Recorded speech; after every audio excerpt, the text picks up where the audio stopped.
Faremo anche una campagna informativa sull'autonomia, anche d'estate, anche nei luoghi balneari, questo ve lo anticipo. Dopo la foto divenuta virale, il Presidente della Repubblica Mattarella al tavolo firma la legge. La Lega conia uno slogan destinato a diventare altrettanto famoso: l'autonomia va in vacanza, per promuovere una campagna informativa che approda su spiagge e montagne del Veneto per far conoscere i contenuti della legge approvata alla Camera. Vogliamo dimostrare a tutti illustrare a tutti quelli che sono i risultati che d'ora in avanti potranno arrivare al Veneto, anche divisi per materia. Ai presidenti di regione ora il compito di avviare la trattativa con Roma per le materie che prevedono la definizione dei LEP. Ci sono 24 mesi di tempo. Se il Veneto ha già annunciato di partire da subito con le prime 9, quelle senza LEP, è sul tavolo della trattativa che si misurerà davvero l'efficacia della legge e del rapporto Stato-Regioni.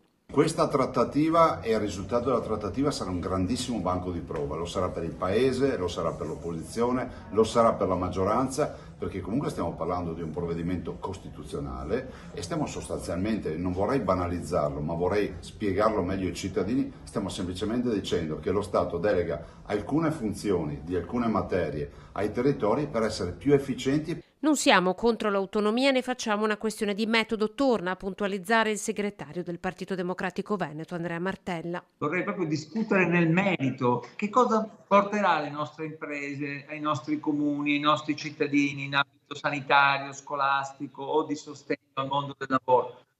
Non so, certo dovrà ripassare dal Parlamento, le intese dovranno essere votate dal Parlamento e quindi se mai si faranno avremo il modo di intervenire nuovamente. Non temiamo il referendum, chiosa Stefani, sicuro del valore della legge che la maggioranza ha sostenuto, così come della centralità della Lega nella governance del Veneto.